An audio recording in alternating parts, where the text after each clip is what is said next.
In this video, I have a really quick and awesome tip for you to match the color of the composite to the background in Photoshop.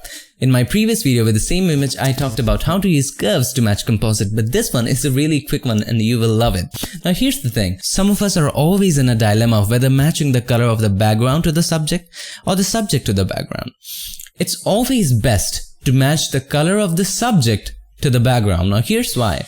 The light that is falling on the subject is being reflected from the background. The subject is not emitting light, right? So light is first falling on the background and then it's reflecting off to the subject. So it's always best to match the color of the subject to the background. Now here's another thing. You also have to look at where the light is reflecting from. If the subject, say, is standing on a balcony and the balcony is of green color. Now, in front of the subject, we have a beautiful sunset that's not visible because the camera is there. And you have to match the subject's color to that of the sunset, not of the balcony. But in this case, the surrounding is almost the same, so we'll match it to the background. So without any further ado, let's get started.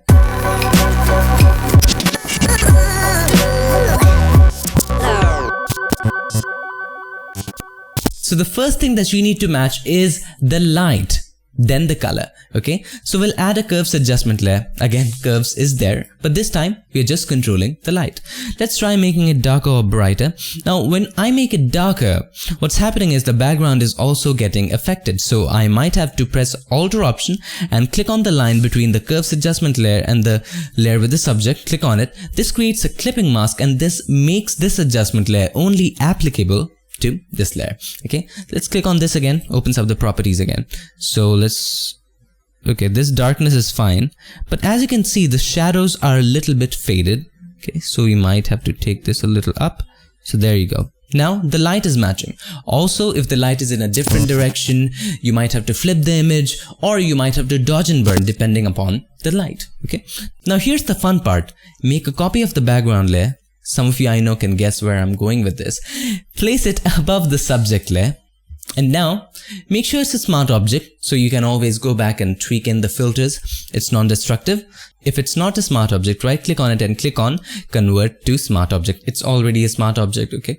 Now let's go to Filter, Blur, Gaussian Blur, and take the blur all the way to, say, this, where the colors are a little visible, but it's totally blurred out. Not all the way to 1000 or something like that.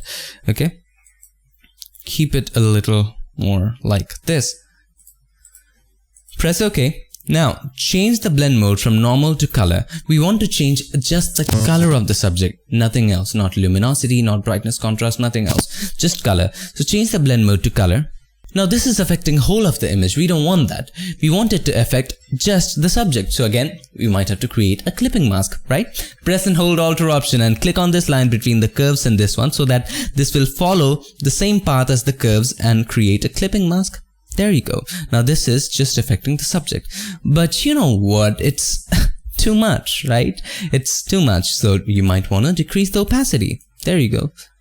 Just increase it, say, to 25, 30 is fine. Maybe 26 was fine, 27 or something like that.